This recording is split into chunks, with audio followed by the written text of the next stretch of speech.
함께 한 목소리로 같이 읽겠습니다. 그러므로 보라, 내가 그를 타일러 거친 들로 데리고 가서 마을로 위로하고 거기서 비로소 그의 포도원을 그에게 주고 가골골짜기로 소망의 문을 삼아주리니 그가 거기서 응대하기를 어렸을 때와 애굽 땅에서 올라오던 날과 같이 하라. 여호와께서 이르시되 그날에 내가 나를 내 남편이라 일컫고 다시는 내 바알이라 일컫지 아니하리라. 내가 바알들의 이름을 그의 입에서 제거하여 다시는 그의 이름을 기억하여 부르는 일이 없게 하리라. 그날에는 내가 그들을 위하여 들짐승과 공중의 새와 땅의 곤충과 더불어 언약을 맺으며 또 이 땅에서 활과 칼을 꺾어 전쟁을 없이 하고 그들로 평안히 눕게 하리라. 내가 내게 장가들어 영원히 살되 공의와 정의와 은총과 긍휼히 여김으로 내게 장가들며 진실함으로 내게 장가들리니 내가 여호와를 알리라. 여호와께서 이르시되 그날에 내가 응답하리라. 나는 하늘에 응답하고 하늘은 땅에 응답하고 땅은 곡식과 포도주와 기름에 응답하고 또 이것들은 이스라엘에 응답하리라. 내가 나를 위하여 그를 이 땅에 심고 긍휼히 여김을 받지 못하였던 자를 긍휼히 여기며 내 백성 아니었던 자에게 향하여 이르기를 너는 내 백성이라 하리니 그들은 이르기를 주는 내 하나님이시라 하리라 하시니라. 아멘. 네, 호세아서를 통해서 말씀의 은혜를 나누고 있습니다. 오늘 결론부터 말씀드리자면 하나님이 어, 징벌을 내리셨다가 하나님이 다시 위로하시고 은혜를 주시고 오늘 마지막 절에 이렇게 있죠. 내가 나를 위하여 그를 이 땅에 심고 긍휼히 여김을 받지 못하였던 자를 다시 긍휼히 여기며 내 백성 아니었던 자에게 향하여 이르기를 너는 내 백성이라 하리니 그들은 이르기를 주는 내 하나님이시리라 하리라 하시니라. 바로 난 더 이상 너희 하나님 되지 않겠다라고 이야기하셨던 하나님께서 내가 다시 너희 하나님이 될 것이고 너를 긍휼히 여기고 너는 내 백성이 되리라 라고 하시는 희망의 말씀을 주시는 것이 오늘의 결론적인 이야기입니다. 삶을 살아가시면서 하나님 앞에 죄를 지은 것 같고 하나님의 말씀을 따르지 않았던 우리 자신들의 모습에 내가 하나님이 무엇라고 하지 않아도 특별하게 징벌 같은 시간이 아닐지라도 우리는 양심이 있고 또 우리 영적인 존재이기 때문에 내가 나를 스스로 감옥에 가두고 내가 나를 스스로 징벌에 처하고 내가 나를 저주하는 그런 인생을 살아가기도 합니다. 그러나 오늘 이 말씀을 붙들고 하나님이 우리를 저주하지 아니하시고 다시 너는 내 아들이고 내가 너를 다시 위로하고 내가 너의 하나님이 될 것이다 라고 하는 이 위로의 말씀을 붙들고 희망의 말씀을 붙들고 소망을 붙들고 오늘 하루 힘차게 살아내는 저 여러분 되시기를 주님의 이름으로 축원드립니다. 오늘 말씀은 1장에 나왔던 호세아는 그 하나님의 명령을 받들어서 음란한 여인 바로 고멜과 결혼한 다음에 세 자녀를 낳죠. 그 가운데 로루하마, 그 다음에 로암미라고 하는 이름이 바로 로루하마는 긍휼히 여김을 받지 못하였던 자고 로암미는 내 백성이 아니라 이름의 뜻이 이런 것이죠. 그런데 오늘 23절에 긍휼히 여김을 받지 못하였던 자를 긍휼히 여기겠다. 그리고 내 백성이 아니었던 자에게 향하여 너는 내 백성이라 할 것이다. 바로 1장에서 그렇게 저주했던 그런 하나님의 마음을 다시 바꾸셔서 다시 소망을 주시고 희망을 주시는 것으로 하나님은 바꾸시는 절망에서 소망으로 어둠에서 빛으로 죽음에서 다시 생명으로 이끄시는 분이 바로 우리 하나님이신 줄 오늘 말씀을 보시고 믿으시기 바랍니다. 오늘은 여호와의 사랑이라고 하는 것이 작은 주제입니다. 오늘 14절 위에 보시면 성경책에 쓰여 있죠. 백성을 향한 여호와의 사랑이다. 그래서 오늘 읽은 말씀을 간략하게 다시 요약을 해드리자면 14절에는 하나님께서 백성들에게 위로의 말을 하시면서 15절에는 또 물질적으로 축복하심으로 이들을 회개하게 하시는 말씀입니다. 또 16절부터 19절까지는 하나님께서 새로운 언약을 맺어서 이스라엘 백성과 관계를 다시 회복하는 그런 말씀이 나오고요.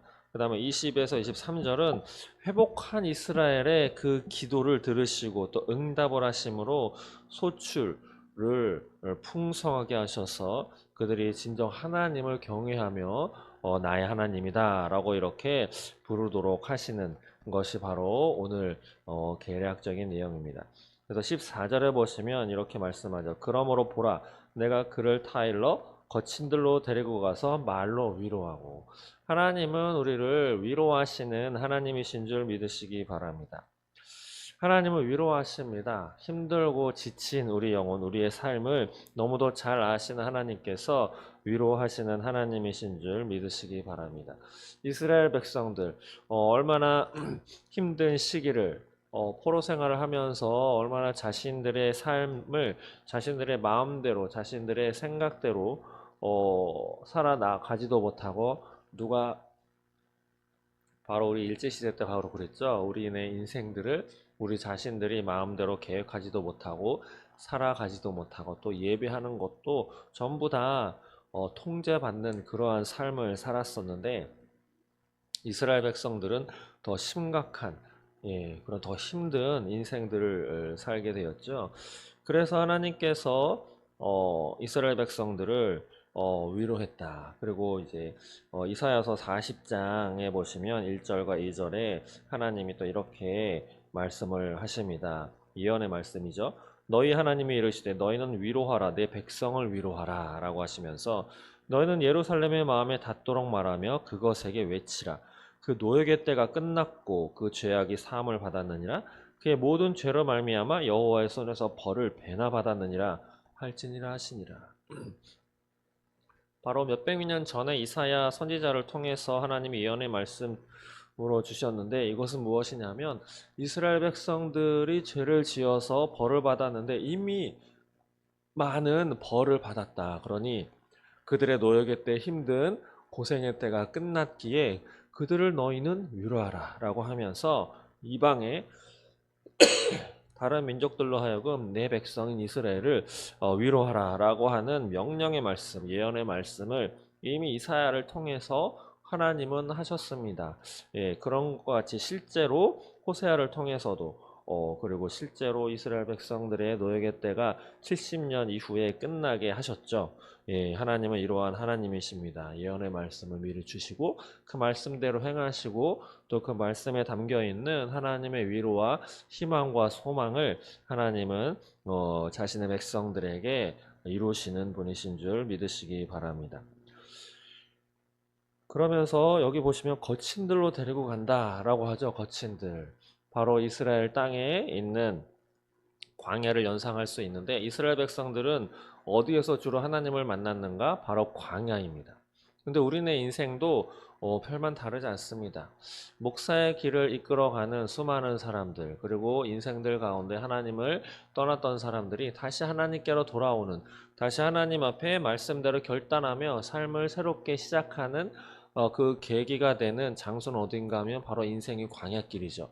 내가 계획했던 것들이 아무것도 되지 않고 또 내 이제 하나님 말씀대로 살겠다라고 결심을 했을 때 바로 평안과 평강과 하나님께서 주시는 그 풍성한 삶으로 바로 이끄시는 것이 아니고 이제 과거의 묵은 때 마치 애굽의 종살이를 했던 이스라엘 백성들의 그 종된 습성과 그런 사고방식들을 다 뜯어고치는 시간이 약 40년 정도 걸렸죠. 광야에서 그런 것들을 다 빼게 됩니다. 바로 내가 너희를 먹이고 내가 너희를 입힌다. 내가 너희 하나님이고 내가 너희 주인이다 라고 하는 그러한 인식 하나님이 누구신지 그리고 이스라엘 백성들 자신들은 하나님 앞에 어떤 자인지 정체성을 바로 찾게 되는 그러한 시간을 광야에서 겪게 되는데 우리네 인생도 그렇습니다. 광야에서 내 자신의 과거의 생각, 경험, 묵은 때들, 그리고 하나님 앞에 진짜 신실한 그런 결단인가라고 하는 것을 다시 한번 다잡으면서 그러한 광야의 시간을 갖게 되는데, 오늘 하나님께서 거친 들로 데리고 간다라고 하는 이유는 거친 들에서 힘들게 하기 위해서가 아니고, 하나님이 누군지, 내가 누구인지, 또 하나님 앞에 가고자 하는 나의 마음을 다시 다잡으면서 내 자신의 인간으로서의 정체성을 다시 한번 되새기고 올바로 세우는 그러한 시간을 같이, 그리고 하나님께서 우리와 독대하는 시간을 갖기 위해서 우리를 거친 들 광야로 이끄시는 줄을 믿으시기 바랍니다. 그래서 오늘 15절을 보시면 거기에서 비로소 그의 포도원을 그에게 주고 아골골짜기로 소망의 문을 삼아주리니 라고 되어 있죠. 여기서 바로 아골골짜기라고 하는 것은 이름이 어떻게 돼서 붙여진 것이냐면, 아간의 죄 때문에 아이성 여리고성을 무찌른 다음에 아이성 전투에서 패배를 하는데, 아간의 죄 때문에 패배를 하게 되죠. 그래서 그 장소를 아골골짜기다 이렇게 지명을 세웠는데, 바로 아골이라고 하는 것은 환난과 괴로움을 뜻합니다. 그런데 하나님께서 15절에 보시면 아골골짜기, 환난과 괴로움을 뜻하는 이 장소를 소망의 문을 삼아 줄 것이다. 바로 절망이 소망이 되고 환난이 기쁨이 되도록 하나님이 이렇게 만들어 주시겠다라고 하는 것이죠. 그러면서 그가 거기서 응대하기를 어렸을 때와 애굽 땅에서 올라오던 날과 같이 하리라 라고. 애굽 땅에서 이스라엘 백성들이 탈출을 한 다음에, 하나님의 은혜를 입어서 탈출한 다음에 성경을 보시면 하나님을 찬양했던 그러한 내용들이 쭉 나오게 됩니다. 마치 이러한 것이죠. 하나님께서 아골골짜기, 그 절망의 환란의 시기에서 소망의 문을 달아주었을 때 이스라엘 백성들이 하나님을 찬양하게 하는 그러한 날들을 하나님께서 허락해 주시겠다라고 하는 그런 말씀이 오늘 15절에 나와 있는 말씀인 것이죠. 그러면서 16절에 하나님이 또 이렇게 말씀하십니다. 그날에 네가 나를 내 남편이라 일컫고 다시는 내 바알이라 일컫지 아니하리라 라고 말씀하죠. 바알은 무엇입니까? 바알은 어떤 이름이죠? 예, 바로 우상입니다. 가나안 땅에서, 가나안 땅은 농사를 지었던 땅이죠. 그래서 풍요를 기원했기 때문에 풍요의 신인 바알, 바알이라고 하면 주 또는 주권자라고 하는 뜻도 가지고 있습니다.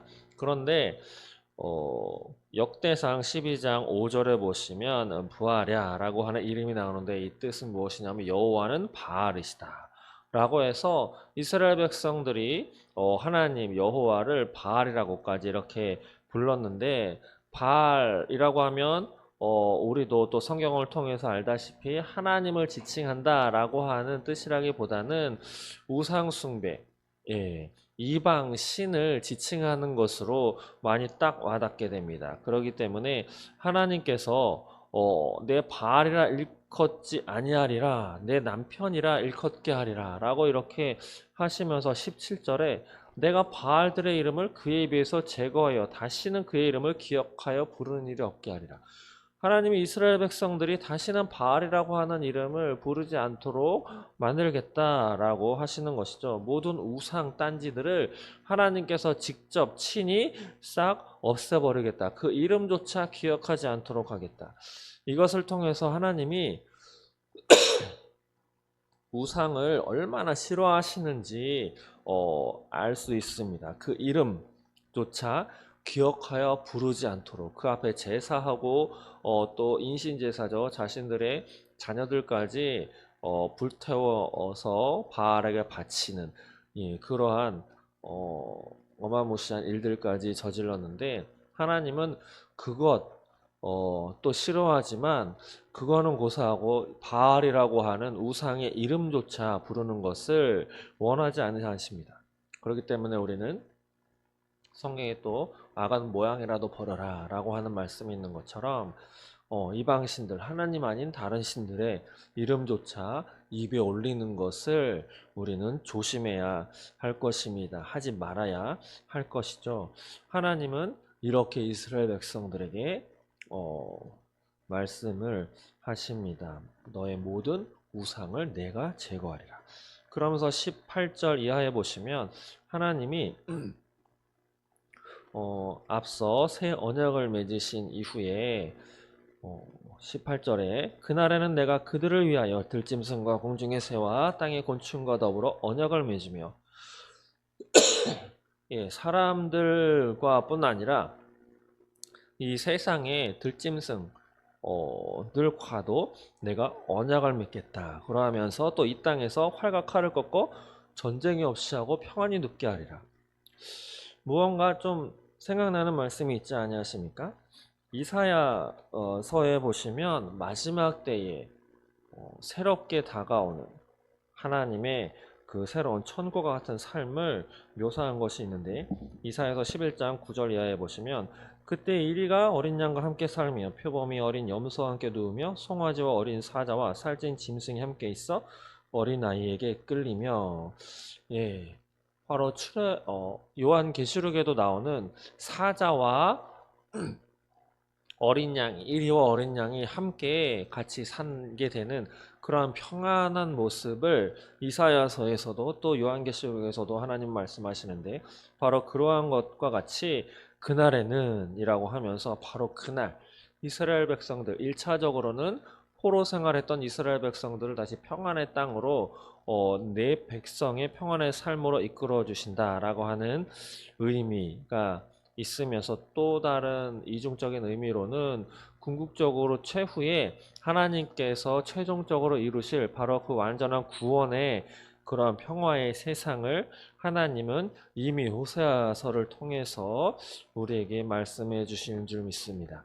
그러면서 19절에는 또 이렇게 내가 네게 장가들어서 영원히 살되 라고 하시죠.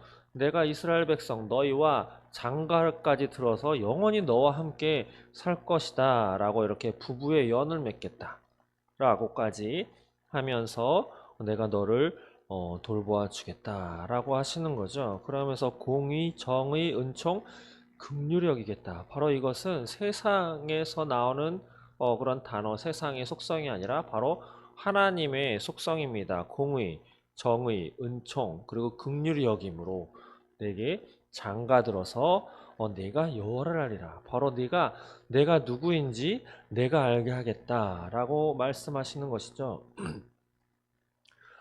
이렇게 하면서 또 21절에 보시면 기도에 내가 응답하겠다. 여러분들도 기도하기 위해서 성전에서 또 온라인을 통해서 이 새벽 기도에 참여하고 계신데 이 기도, 우리가 아무리 많이 해도 기도를 받아주는 존재 자체가 없으면 또 기도를 받아주는 존재가 있더라도 기도에 응답하지 않는다면 우리가 새벽같이 밤잠 이루지 못하고 새벽에 저는 원래 새벽에 잠도 엄청 많은 사람인데 이렇게 새벽에 잠도 이루지 못하고 일찍 나와서 이렇게 예배 드리고 기도하는 아무리 이렇게 노력하고 일평생 한다 하더라도 기도에 응답하지 않는다면 이것이 무슨 소용이 있겠습니까? 그러나 하나님께서는 그날에 내가 응답하리라. 또 나는 하늘에 응답하고 하늘은 땅에 응답하고 22절에도 보면 땅은 곡식과 포도주와 기름에 응답하고 또 이것들은 이스라엘에 응답하고 하나님께서 약속의 말씀 내가 내 기도를 듣고 응답해 주겠다. 하늘도 응답하고 땅도 응답하고 내가 너의 기도를 들어서 응답해 주는데 내가 행하는 내가 살아가는 그 땅에도 내가 응답해 주겠노라 라고 이렇게 하나님이 약속의 말씀을 또 해 주시는 것이죠. 이스라엘 백성들에게. 그러면서 23절에 바로 하나님이 마지막 앞서도 말씀드렸지만 긍휼히 여기겠다. 또 내 백성이라 하겠다.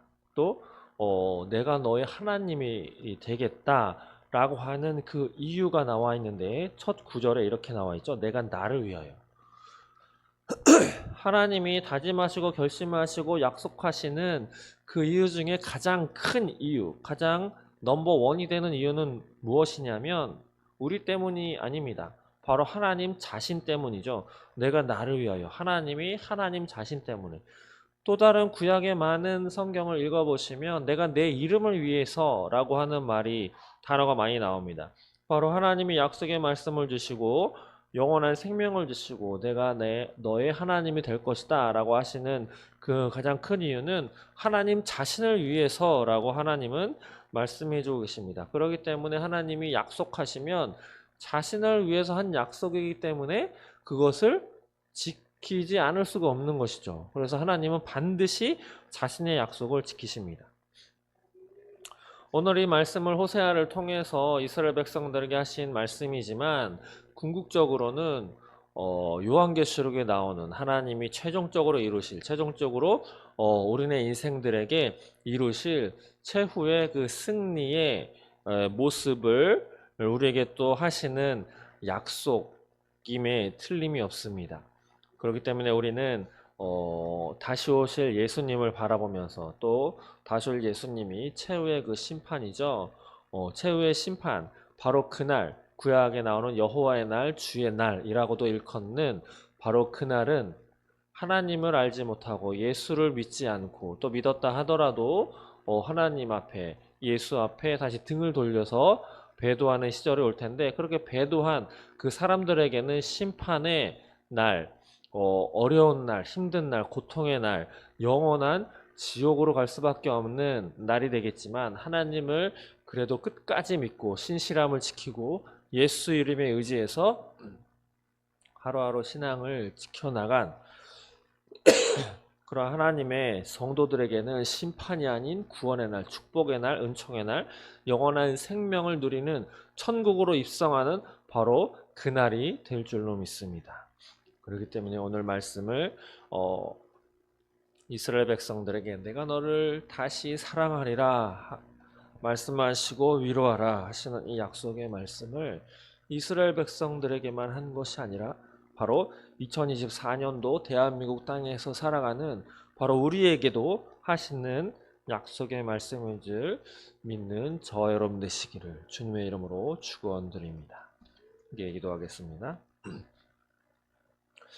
아버지 감사합니다. 오늘을 살아가는 우리들 수천 년 전에 이스라엘 백성들에게 호세아를 통해서 하신 위로의 말씀, 약속의 말씀, 내가 다시 언약을 맺고 내가 너를 긍휼히 여기고 내가 내 백성이 될 것이고 내가 내 하나님이 될 것이고 내가 내 기도에 응답하리라 라고 하신 이 말씀이 바로 수천 년 후인 지금 2024년도 대한민국 이곳에서 살아가는 바로 우리에게도 하시는 말씀인 줄 믿습니다.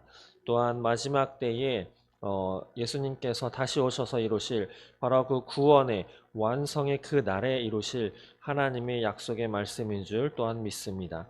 이 약속의 말씀을 믿고 오늘을 살아가며 또 지치지 않고 삶이 아무리 힘들고 괴롭고 하나님이 안 계신 것 같고 내 기도가 하나님이 들으시는지 안 들으시는지 내가 하나님의 자녀로 올곧게 살아가는지 의심이 들고 내가 나를 자책하는 인생을 살았다 하더라도 오늘 이 시간부터 이 약속의 말씀을 붙들고 소망을 붙들고 하나님과 함께 동행하며 살아가는 저 여러분 되시기를 될 수 있도록 주님 인도하여 주시옵소서.